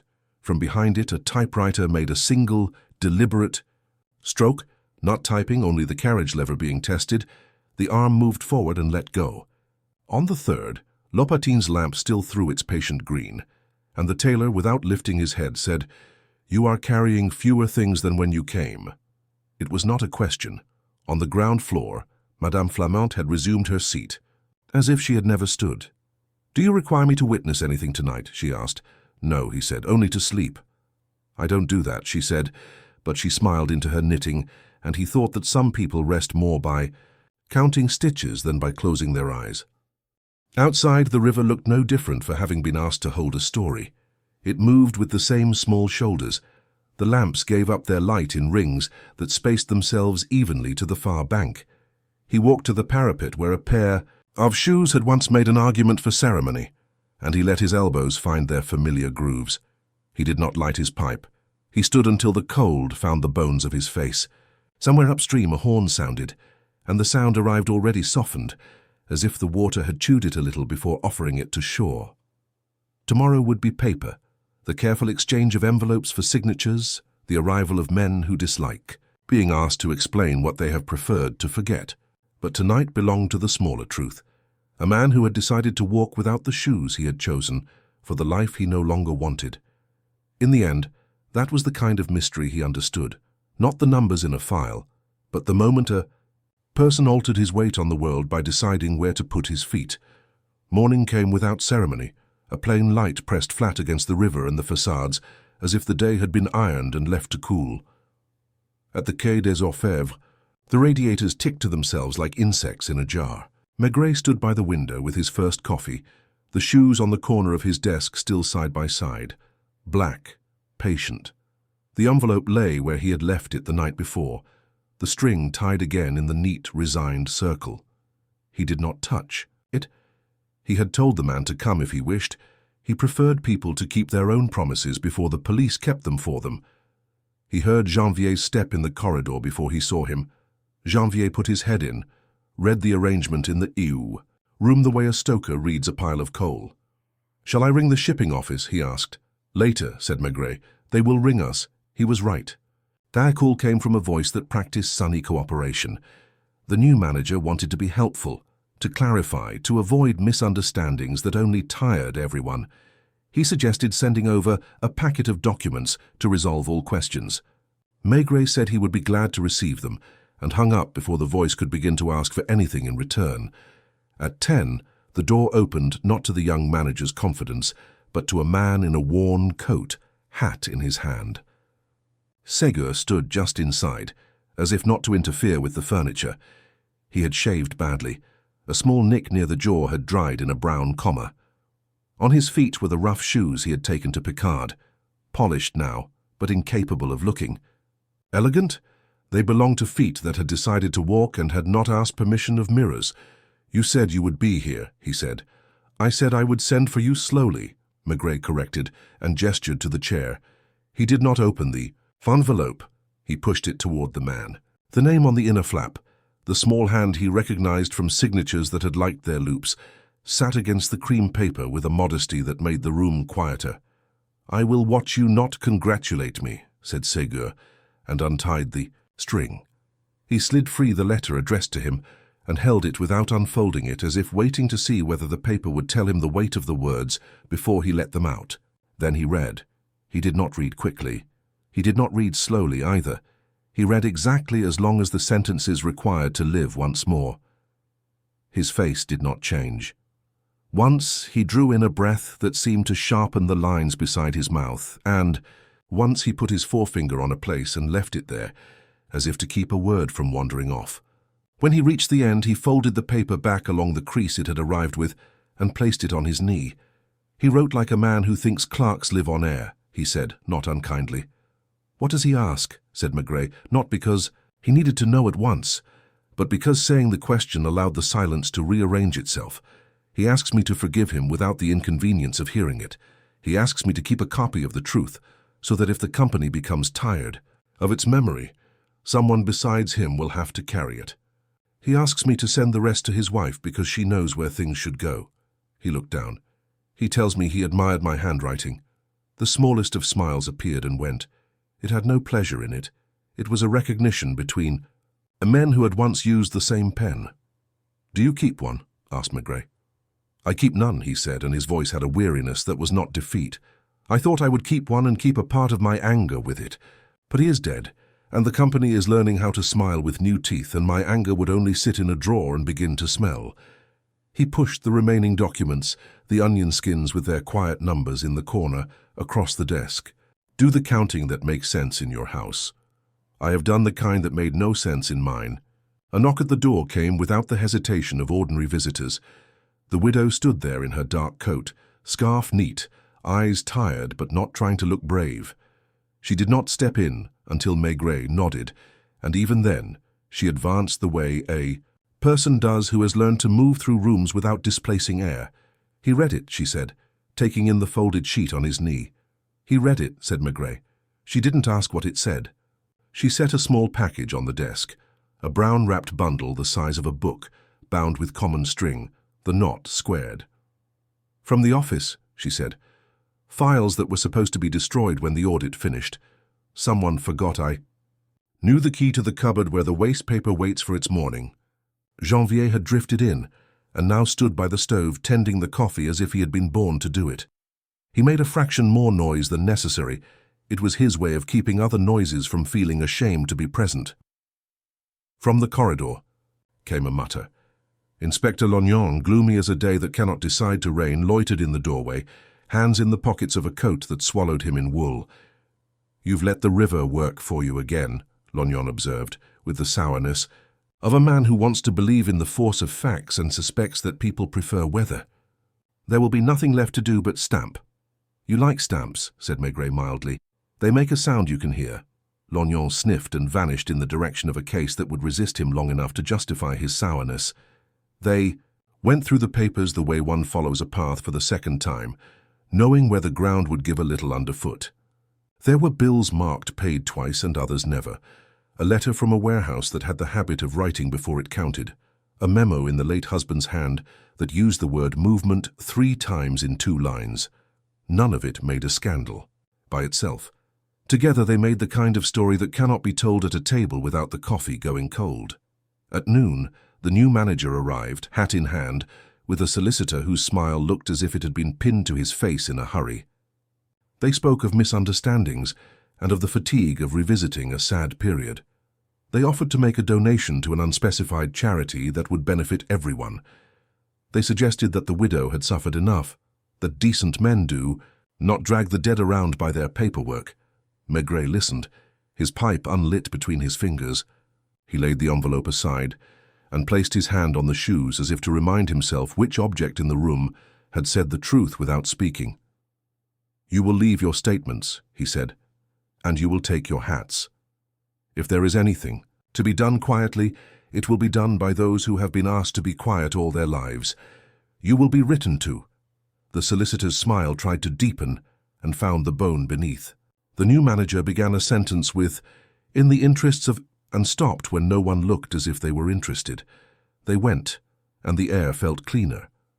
In the afternoon, the examining magistrate sent for the file without sending for the people. He preferred to read before he arranged faces in front of him. The river police telephoned.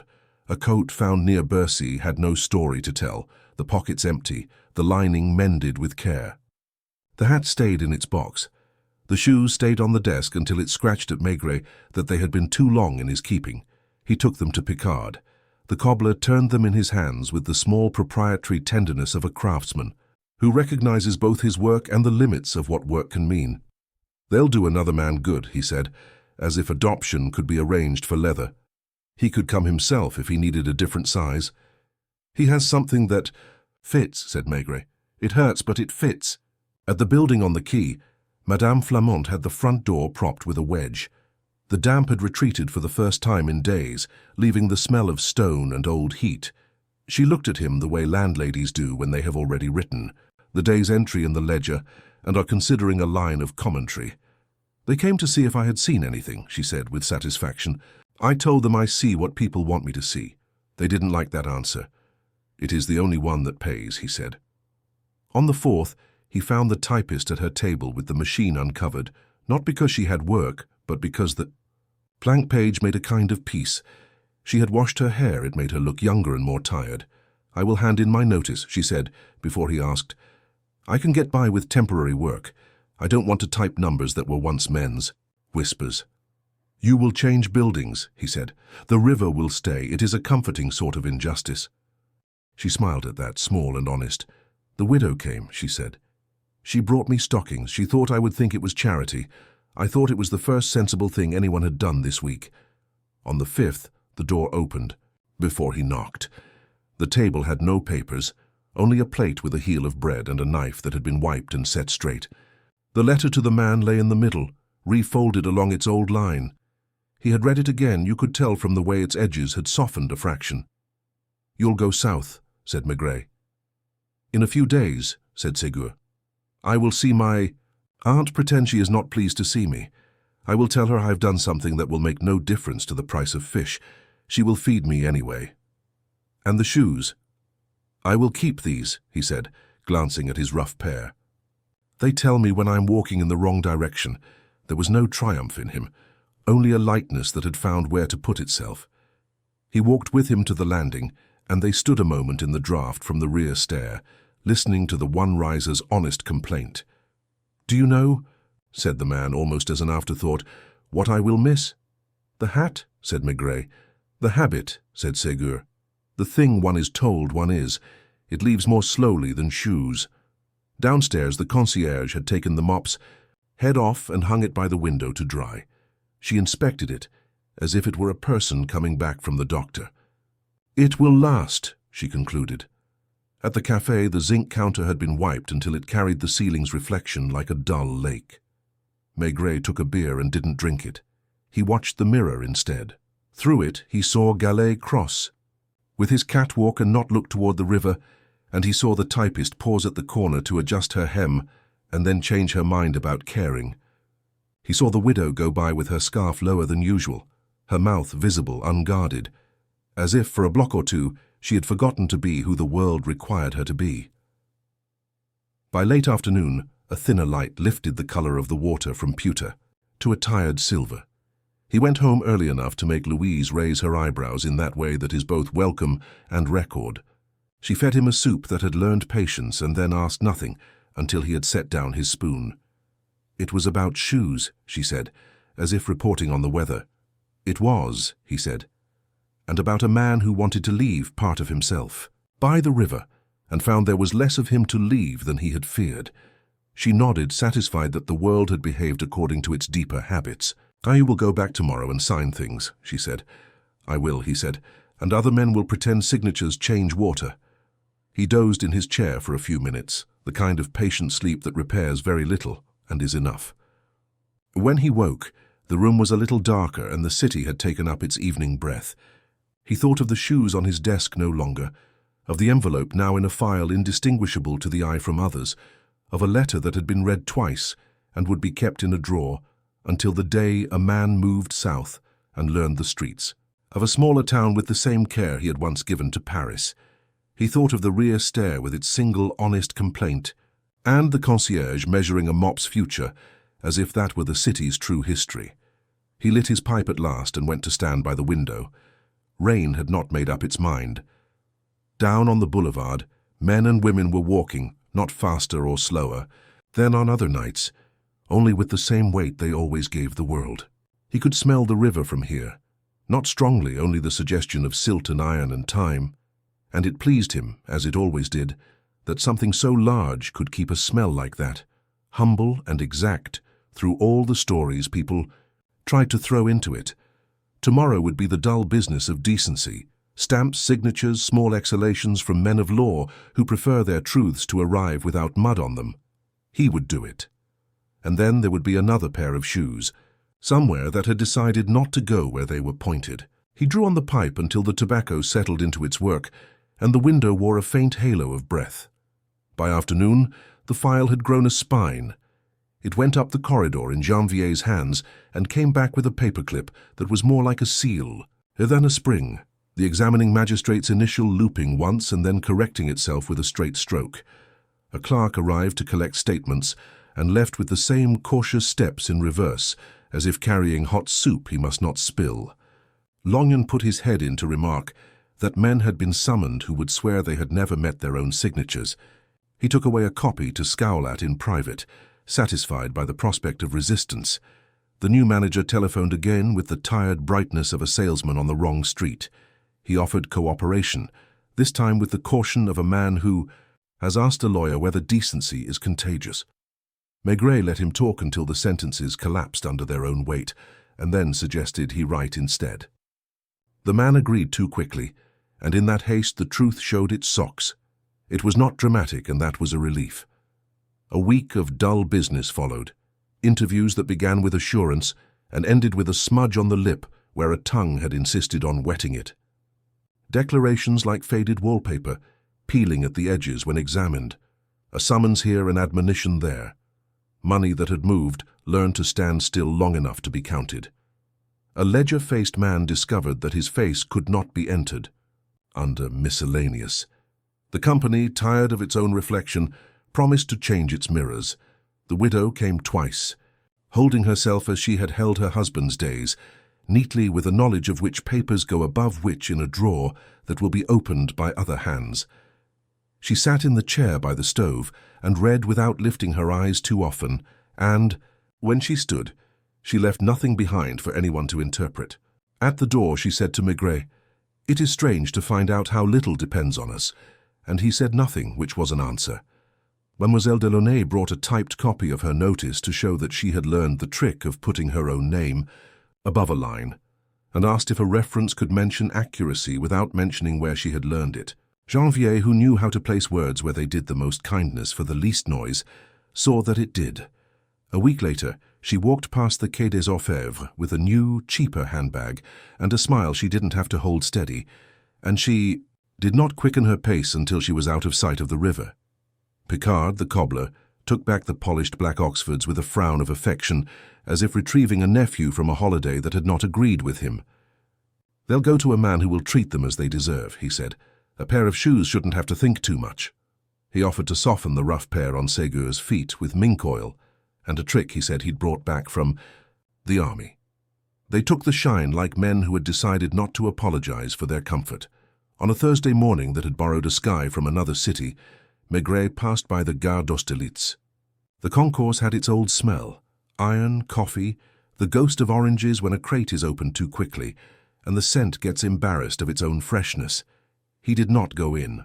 On the steps, a man stood with a square valise and looked at nothing. For the exact time it takes a person to listen to advice, they have already decided not to follow. His coat sat differently on him. It had learned a smaller man's ease. When the bell rang for a train that did not concern him, he reached into his pocket and touched, briefly, the place where a letter lay that had been read enough times to wear the fold softer than the paper around it. Then he went in. At the building on the quay, the single loose riser of the rear stair was finally nailed down. Madame Flamant reported this with a mixture of pride and regret. The constant complaint had been a companion in her watch. It will find another. Way to tell me, she said when Maigret sympathized, and she turned in her ledger to the new month with the composure of a woman who knows that pages are not time, only paper. Beside Galley she had written in her neat angular hand, paid, on time. Beside Mademoiselle Delaunay, another neat line, left 2 days courtesy cleaning. Lopatin, the tailor, finished a sleeve with the stubborn contentment of a man who mends because the world keeps tearing. He glanced up and caught Maigret's eye at the moment the thread lay down obediently in the cloth. "You see," he said without greeting, "you don't throw away what can be made to hold, otherwise the city would live naked." Galley passed on the landing at cat height, hat in hand, eyes following the edges of things. He nodded to Maigret, without goodwill or annoyance, the way one squares accounts with a person who has sat 3 steps below you at odd hours and done nothing except insist on taking up space, very gently. He had been perhaps the first to know there was nothing under a hat, and the last to care who had placed shoes in the wrong place for right reasons. The café near the river returned to its old argument about horses that will never win. The woman behind the counter wiped the zinc with the slow back and forth that makes clean a way of thinking. She had seen managers and widows and a girl with a package and a man with the wrong shoes sit and look at their reflections. She had seen the river do what it always does with such looks. She told this to no one. She kept the glasses ready. At home, Louise cooked a fish on a night that smelled of clean weather, and when the radio made a fuss of a politician who had learned to speak in the plural, she turned it down and said, "I heard your concierge has at last a stare that behaves." He told her how the building had learned to walk without announcing itself, and she said, "People never change once," which was her way of agreeing that sometimes they change enough. "Will there be a trial?" she asked, not because the word interested her, but because trials make husbands later at table. "There will be something like one," he said, "in a room where a clerk will write faster than anyone speaks, and where men will shift on chairs that are too short for their pride. It will be about figures with names attached, and a man will say everyone in a tone that hopes to find a place to hide." "And your man?" she asked. "He's on a train," he said, and he poured wine as if to set a weight on the table where that answer could rest. "He will arrive to an aunt who will make soup before she talks. Later, he will walk his town until the souls learn where they belong. One day he will cross a bridge and keep his hat on." Louise nodded, pleased. "Shoes?" she asked. "They will pinch sometimes. That is how he will know he is awake," he said. She set the pepper by his hand with the movement of a woman who can correct all that is wrong in a dish, and very little of what is wrong in a life, and who makes no fuss about either. When the summons arrived for the young manager, and the ledger-faced man, it had no suddenness in it. It looked like every other letter that told people they had forgotten something the city now wished to remember. They came in once more to the office with their hats in their hands and a choice of expressions. In the end, neither expression helped. The file had its weight. It did not need to argue.